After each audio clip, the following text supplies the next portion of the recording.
implementing further measures that will reinforce program integrity and reduce potential LMIA fraud, such as removing additional points that candidates receive under express entry for having a job offer. This measure is expected to remove the incentive for candidates to purchase an LMIA. हाँ जी, तो exactly 3 महीने पहले मतलब 17 दिसंबर 2024 को IRCC ने ये announce किया था कि भी हमारा जो एक्सप्रेस एंट्री सिस्टम है उसमें जब कोई प्रोफाइल बनाता है तो उसको एक CRS स्कोर मिलता है और उसके अंदर अगर उसके पास कोई LMIA अप्रूव्ड जॉब हो तो कुछ बोनस पॉइंट्स मिलते हैं जिससे CRS स्कोर जो है काफ़ी ज़्यादा इंक्रीज हो जाता है। तो उसको हम आने वाले टाइम में रिमूव करने वाले हैं, लेकिन उस पॉइंट ऑफ टाइम पे उन्होंने कोई एग्जैक्ट डेट नहीं बताई थी। लेकिन आज एग्जैक्टली 3 महीने बाद 25 मार्च 2025 को IRCC ने ये बोल दिया है कि भाई अब से LMI अप्रूव्ड जॉब के CRS स्कोर के अंदर कोई भी बोनस पॉइंट्स नहीं मिलेंगे। तो आज की इस वीडियो में इसी चीज़ के बारे में हम डिटेल में डिस्कशन करेंगे कि भी क्या हिसाब किताब है, क्या सिस्टम है, और साथ के साथ मैं अपना पर्सनल ओपिनियन, अपना पर्सपेक्टिव भी शेयर करूंगा कि इस चीज़ के इंप्लीमेंट होने से आगे आने वाले टाइम में क्या क्या चीज़ें हो सकती हैं। So without wasting any more time ये सारी चीज़ों के बारे में बात करते हैं। Let's get started with this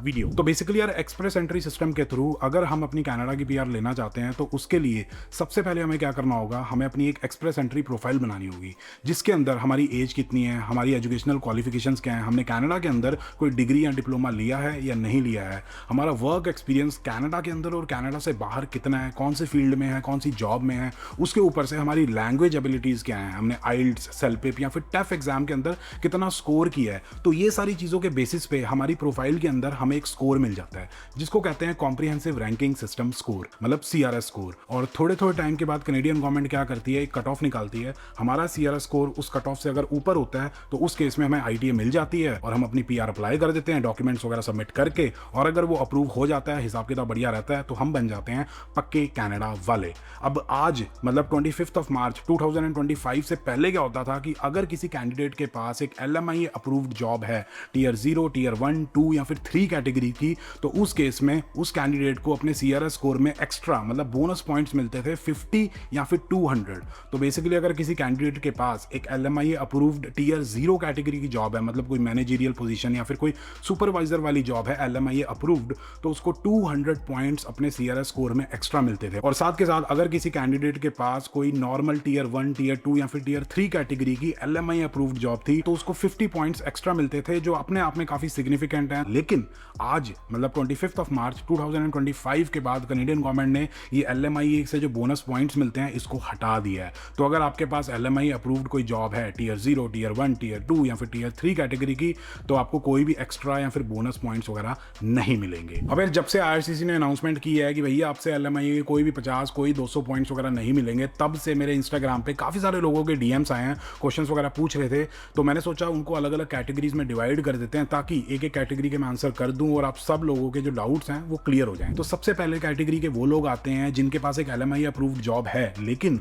उन्होंने अभी तक अपनी एक्सप्रेस एंट्री प्रोफाइल नहीं बनाई है। तो उस केस में क्या होगा कि जैसे ही आप अपनी एक्सप्रेस एंट्री की प्रोफाइल बनाओगे तो आपको कोई भी पॉइंट्स वगैरह रिफ्लेक्ट नहीं होंगे, क्योंकि अभी भी अगर आप CRS कैलकुलेटर पे जाते हो और चेक करते हो कि आपका कितना स्कोर बन सकता है तो वहां पे भी आपको ये जो LMIA अप्रूव्ड जॉब्स के जो बोनस पॉइंट्स होते हैं वो नहीं दिखाई देंगे। दूसरी कैटेगरी के वो लोग हैं जिनके पास एक LMIA अप्रूव्ड जॉब है और उन्होंने अपनी एक्सप्रेस एंट्री प्रोफाइल भी बना रखी थी, बस वो अपनी IT का इंतजार कर रहे थे कि भाई जैसी IT आएगी हम अपनी कनाडा की PR अप्लाई कर देंगे। तो उन लोगों के लिए IRCC ने यह अनाउंस किया है कि थोड़े दिनों तक आपका स्कोर अपडेट हो जाएगा। फॉर एग्जांपल एक रोहित नाम का बंदा है जिसके पास एक टियर 2 कैटेगरी की LMIA अप्रूव्ड जॉब है, उसने अपनी एक्सप्रेस एंट्री प्रोफाइल भी बना रखी है, उसका जो स्कोर है वो है 530 और वो बस ITA का इंतजार कर रहा था कि फटाफट से IT आ जाए, मैं अपनी कनाडा की PR अप्लाई कर दूंगा, अप्रूव हो जाएगी, बन जाएंगे पक्के कनाडा वाले। लेकिन IRCC ने बोला कि थोड़े दिन तक वो 530 जो है ना वो 480 हो जाएगा, क्योंकि आपकी टियर 2 कैटेगरी की जॉब थी तो वो 50 पॉइंट हट जाएंगे। तीसरी कैटेगरी के वो लोग हैं जिनके पास एक LMIA अप्रूव्ड जॉब है और उन्होंने अपनी कनाडा की PR अप्लाई कर दी थी, मतलब उनको पहले ITA आ गया था, उन्होंने डॉक्यूमेंट्स वगैरह सबमिट कर रहे हैं,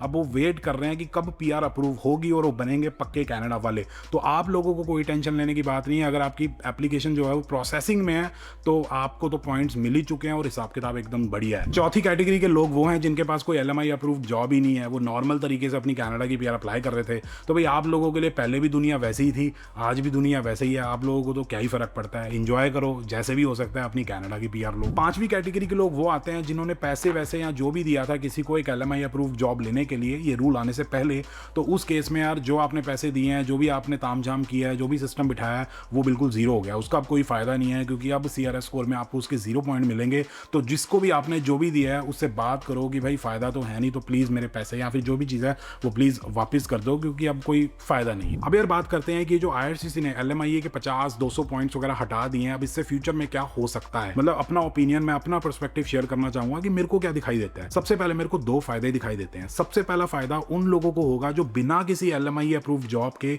अपनी कनाडा की PR लेना चाहते हैं, मतलब वो अच्छी जॉब कर रहे हैं, बढ़िया सैलरी कमा रहे हैं, Tier 1, Tier 2, Tier 3 या फिर Tier 0 कैटेगरी की बढ़िया जॉब है, लेकिन वो LMI अप्रूव नहीं है और उनका जो स्कोर था CRS स्कोर वो 505, 510 या फिर 515 था, लेकिन उनको ITA नहीं आ रही थी। स्कोर अच्छा है लेकिन ITA नहीं आ रही थी, क्योंकि जो एवरेज स्कोर था ना वो ऊपर गया हुआ था, 525, 530, 535। लेकिन अब क्या होगा, जो लोग पूल के अंदर बैठे हुए थे, मतलब एक्सप्रेस एंट्री पूल में थे और LMI अप्रूव जॉब की वजह से उनका स्कोर काफी हाई हो रखा था, तो उन सब का स्कोर काफी कम हो जाएगा, जिसकी वजह से जो एवरेज स्कोर है वो कम आ जाएगा। तो उसकी वजह से एक्सपेक्ट किया जा सकता है कि फ्यूचर में जो CRS का कट ऑफ निकलेगा वो थोड़ा सा कम निकलेगा। तो जो बढ़िया बढ़िया जॉब करने वाले लोग थे, जिनका 505, 510, 515 या फिर 520 स्कोर बन रहा था, उनको चांस मिलेगा अपनी कनाडा की PR अप्लाई करने का, उनको ITA आ जाएगी। और दूसरा फायदा मेरे को ये दिखाई देता है, जो कनाडा के अंदर LMIA के नाम पे एक्सप्लॉयटेशन बहुत ज्यादा की जाती है, पैसे मांगे जाते हैं, स्टूडेंट्स को, इमिग्रेंट्स को बहुत ज्यादा परेशान किया जाता है, तो वो चीज में भी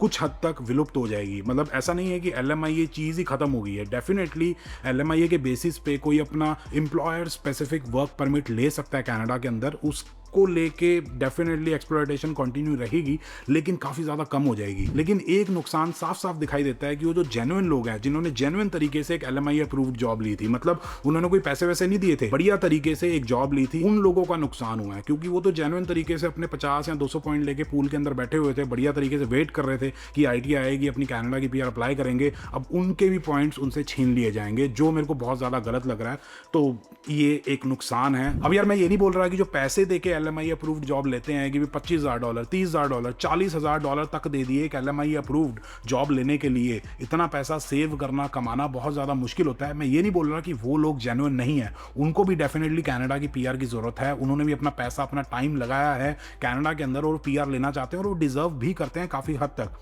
लेकिन गलत तरीके से PR लेने के सपोर्ट में, हक में मैं कभी नहीं हूं। तो फाइनली यार कनेडियन गवर्नमेंट ने, मतलब IRCC ने ये रूल भी इंप्लीमेंट कर दिया, मतलब किसी ना किसी तरीके से वो यही कोशिश कर रहे हैं IRCC वाले कि भाई जेन्युइन लोगों को कनाडा की PR दी जाए, जो कनाडा की इकोनॉमी में ढंग से बढ़िया तरीके से कंट्रीब्यूट कर पाए। तो ये हिसाब किताब है। बाकी आपको पता ही है, जब पॉलिटिक्स होती है, जब इलेक्शंस वगैरह आने होते हैं, तो कुछ सरकारें सड़कें बनाने लग जाती हैं, लेकिन कनाडा के अंदर क्या होता है कि भैया इमिग्रेशन के अंदर चेंजेस कर दो, ताकि जो वोटर्स हैं उनको खुश किया जा सके। बाकी आपको पता ही है कि अभी रिसेंटली जो कनाडा के प्राइम मिनिस्टर हैं वो चेंज हुए हैं, तो उससे आपकी लाइफ पे क्या असर पड़ता है वो जानना चाहते हो तो राइट वाली वीडियो चेकआउट करो। और हाँ, अभी रिसेंटली हम कैलगरी मूव हुए थे ओंटारियो को छोड़ के, तो कैलगरी का क्या हिसाब किताब है, आना चाहिए नहीं आना चाहिए, क्या सिस्टम है, वो जानना चाहते हो तो लेफ्ट वाली वीडियो चेकआउट करो। बाकी अगर आप लोगों को वीडियो पसंद आई तो please like, share and subscribe, and as always stay healthy and keep hustling.